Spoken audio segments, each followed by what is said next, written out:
the new patient experience, which is really sales. And I know people don't, when you talk to dentists, they don't like the word selling. Okay? But everybody sells. Okay? The clothes you have on are selling. Right? You know, the priest sells, the rabbi sells, everybody sells. Okay? The teacher sells. So got to get over that. Okay? Pete Dawson's a very good friend of mine. We've been colleagues for years. I've actually taught with him. And I was at an alumni meeting at the Dawson Center a couple years ago, and he stood up there and he says, I agree with Mike Schuster. The single most important strategy in a dental practice is new patient experience. The single most important, and I can tell you, I mean, Hal's here, he's a mentor at the center. Tony's here, he's a mentor at the center. I mean, we keep working on this. If I were to tell you that I perfected any of this, I'd be lying to you. I just know that I got to keep working on it. And we keep working on this process to make it better and better. But this is, see, so it starts off with when you walk in and you're working with anyone, what is your intention? Okay? And I put this up here because this happened to me in 1970. Okay? I came to these three conclusions when I came out of the hospital. My practice wasn't created for me, but the people it serves. What a concept. Okay. 2 is patients wanted no dentistry or as little as possible. They want no dentistry or as little as possible. So if you're walking around with twiddle fingers and you think everybody wants their teeth ground down to have their pulps worked on and whatever, if you think that's what people really want, you're barking up the wrong tree. What they want is no dentistry. This is number 3. I said I only want to work with those people that made a commitment to be healthy. Once they made a commitment to be healthy, right, then we could offer them the good stuff. But if they weren't going to make that commitment, that's something, when you're in the disease model, you're just looking for things to fix all day long. Don't you ever get tired of that crap? I mean, but when people are partnering with you because they want to get healthy, when you get them in that creative process, it's totally different. It is life-changing. Okay? Okay? I got onto that intuitively as a kid, probably. So in terms of thinking about the whole process, so there's an interview, then there's co-discovery, there's co-diagnosis, and co-design. There's 4 distinct phases. Step 1 is, are they aware or not aware? Most people come to us totally unaware. Would you agree with that? They don't know what we can do, they don't know how we can do it, they don't know what needs to be done. They don't know what they don't know. Okay? So the idea in the initial interview is to get them to express some sort of preferred future, because if people are living in the present, they're only going to buy in the present. But if people are thinking about the future, then they're going to think about, well, what's going to happen to me down the road? What's going to be there? And the issue of the awareness is the co-discovery in exams leads to increased awareness. Is their current status in trend with their preferred future? The preferred future is what? The vision or the ideal they want to create. Their current status is what? Their current reality. Do you see this unfolding here? Okay. I know this, for many of you, this is a first exposure to this. But if they don't have a preferred future, they're not going anywhere anyway. So your first job is to help them create a what? A preferred future. The first job is to create what's ideal, right? Not necessarily this vision, but what is really ideal? What do they really, really want, okay? And then as you do the exam, is the trend of their mouth in the direction of their preferred future? And if it's not, how highly do they value it? And they got to begin to put a rating on it, okay? If it's a 3 or a 4 or a 5 on a scale to 10, they don't have enough juice to go there. Following? They don't want it bad enough. They aren't going there. And then is the solution development. Once they have accepted the problem, right? Pay attention to this. I have a problem. I've accepted the problem. What they will do is they will ask you for a solution. Problem identification, problem acceptance before you give solutions. We're too quick to give people solutions to problems they don't own, okay? Then we develop the solution. Do they trust us enough to create the outcome? Do they trust us enough to create the outcome that they want? So this was something that I got my hands on when I first started working with Dr. Pankey in 1971. Ooh, long time ago. But here's something that he figured out in 1932. people are either youthful, they're early adults, they're late adults, or they're elders from a dental standpoint.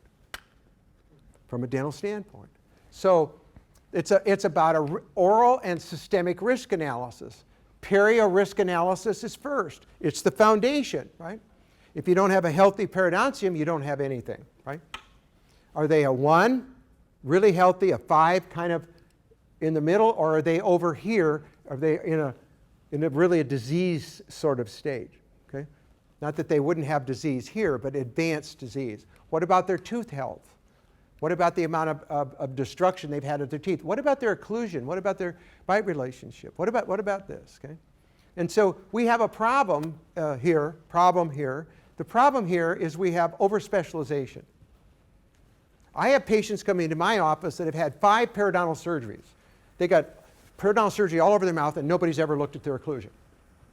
Okay? They build them up here, they build them up there, they've done surgery in their mouth twice and they've never looked at their occlusion. We have people doing implants that have no idea about restorative dentistry.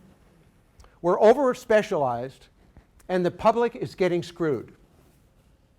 The public is getting left in no man's land because we've become over-specialized because we think that's where the money is and we're not taking care of people.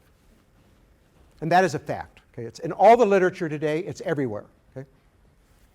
We're too concerned about our little specialty area and not taking care of what? The patient. And the public is losing, okay? Big time. So my take on this is to do a risk analysis. Okay? And I've been teaching this for 40 years. Okay?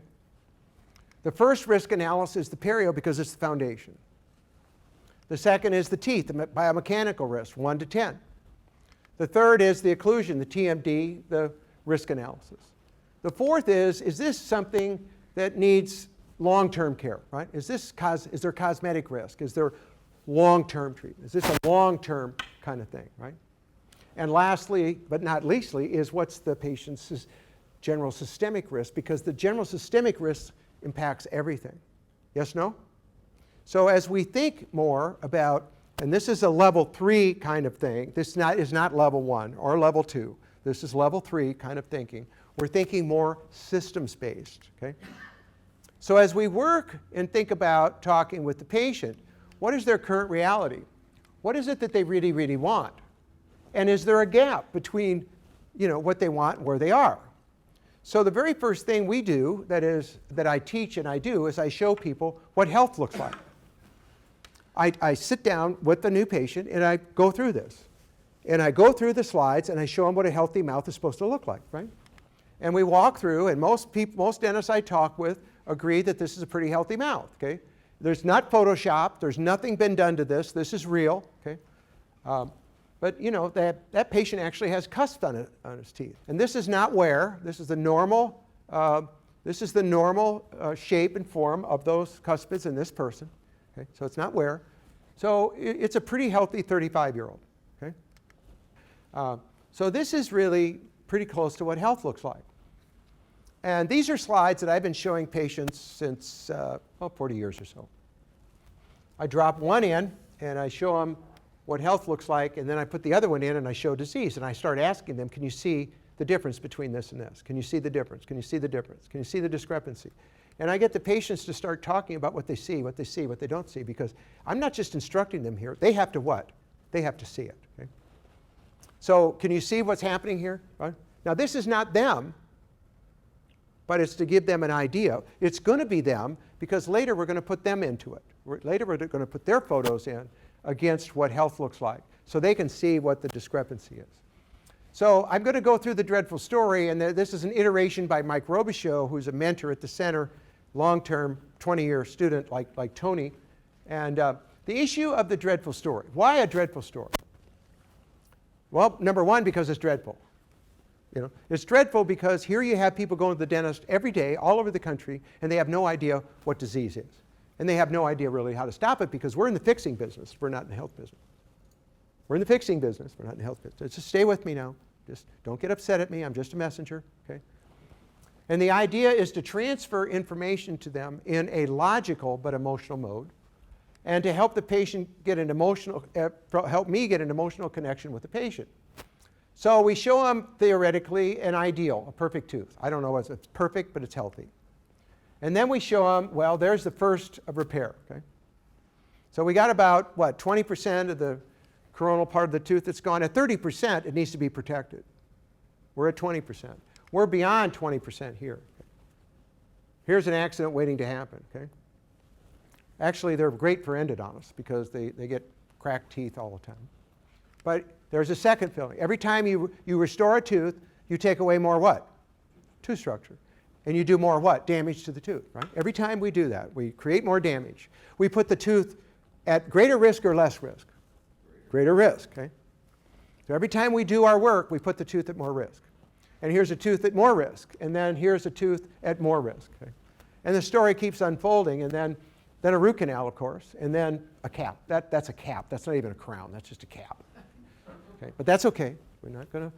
But then again, there's a couple other teeth around it. This is very familiar, right?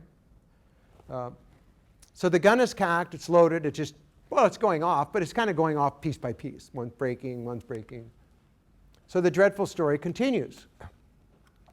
Because, you know, we have to tie in the issue of what about gum disease? What does that look like? And this is, I'm talking to patients now. Okay? I'm going through this much faster now. I just want to give you an overview of how important it is for patients. They don't even understand the disease process. And we're busy fixing them, but they don't understand what's going on. So eventually, the inflamed gums, we start to get some detachment. We really haven't had a lot of bone loss, but evidently there's a little bit starting. And obviously, you can see the mouth. So we got disease. The disease is advancing. Okay? We've got inflammation. Okay? I love William Osler's statement, the health of the mouth is the window to the health of the body. The health of the mouth is the window into the health of the body. You show somebody that's got a sick mouth, and I'm going to show you periodontally, and I'm going to show you a patient that's sick. They're going to be sick with diabetes. They're going to be sick with kidney disease. They're going to be sick with heart disease. They're going to be sick because it's all inflammation, okay? And of course, it doesn't stop. It keeps going, okay? And so this is a dreadful story. A little bit of disease, gum disease, leads to a little bit more. A little bit of decay leads to a little bit more. A little bit of patchwork leads to a little bit more.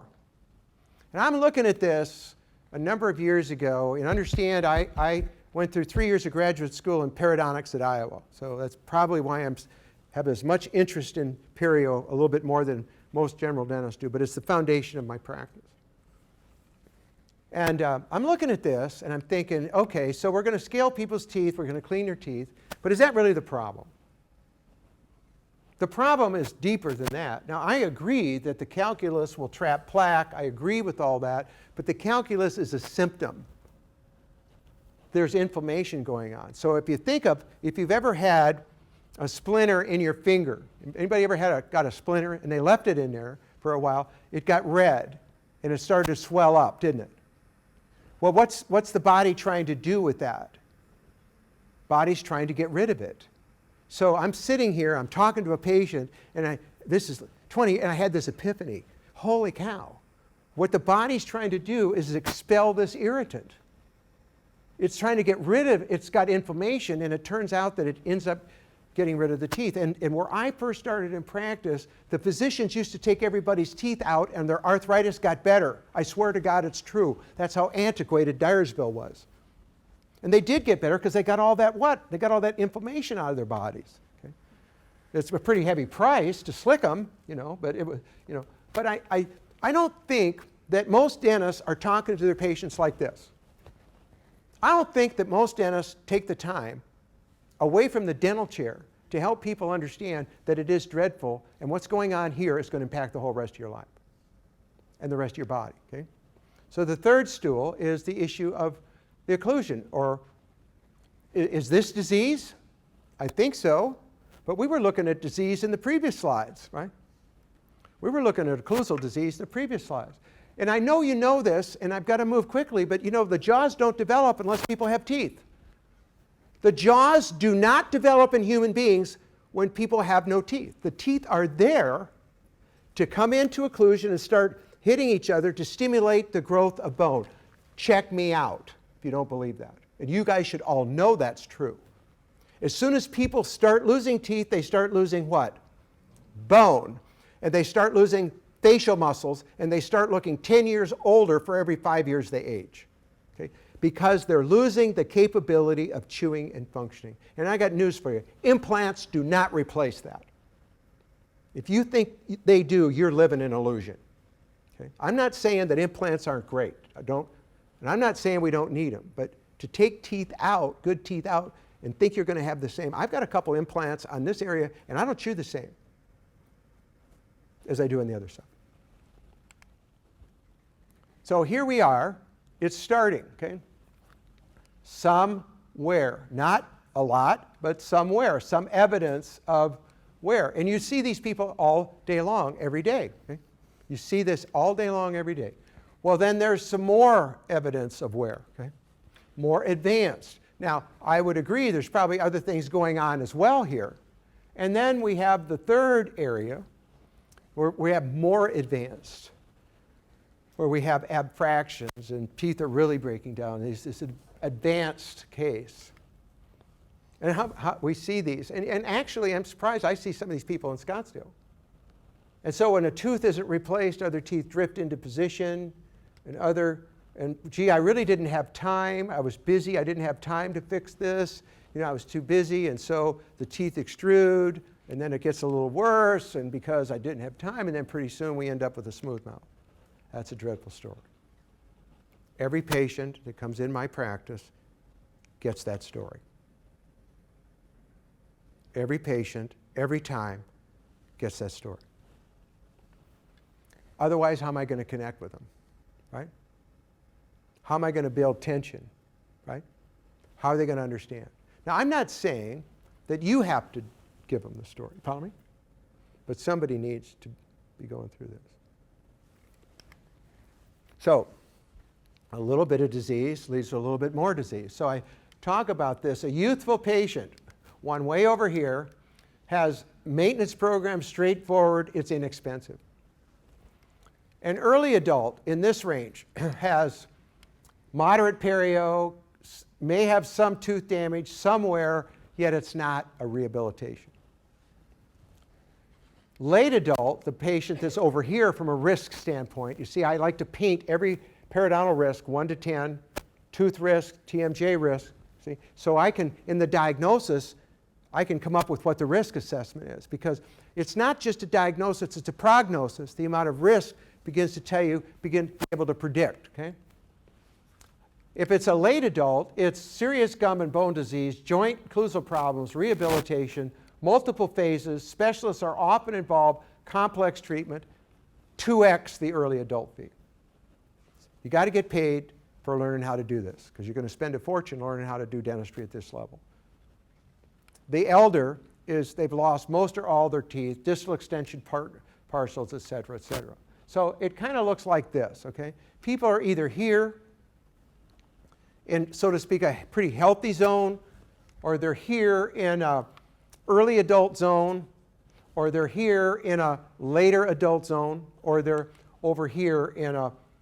So we kind of, as we go through life, we either are attempting to hold people, and LD drew this line, and it was great. He said, your job as a dentist is to keep people on this side of the line.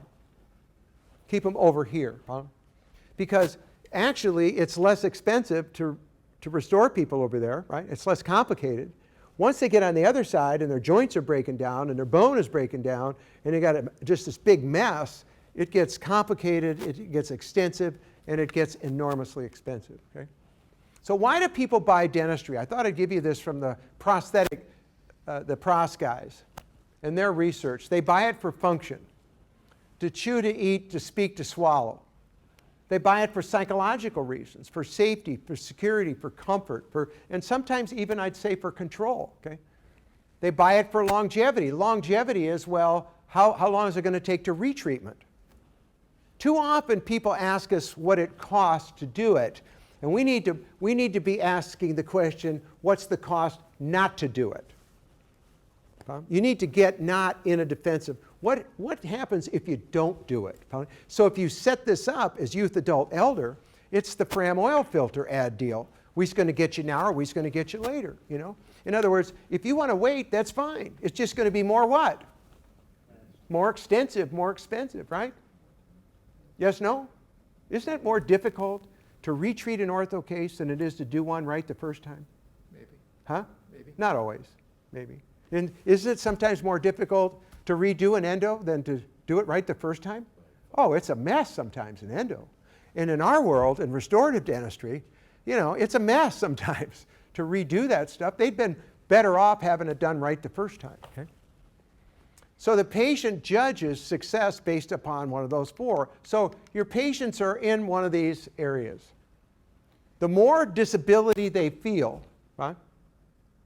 Could be emotional, could be physical, but they have to feel some level of disability or a high level of awareness of disability before they're going to have any relative level of interest.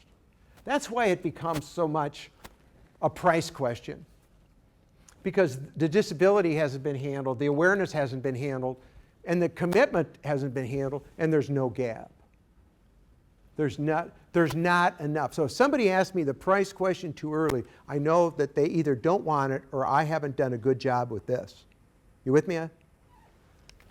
So the question is, does the guy on the right look younger than the guy on the left? Does to me, maybe, I understand, he's my patient, I understand. Does the lady on the right look younger than the lady on the left? Okay? Okay. Does the patient on the right look younger than the patient on the left? What's your best guess? This is what dentistry can do for people. Okay? It changes lives. It can transform people's lives. Okay? So the question always becomes, do you want to fix people or do you want to transform their lives?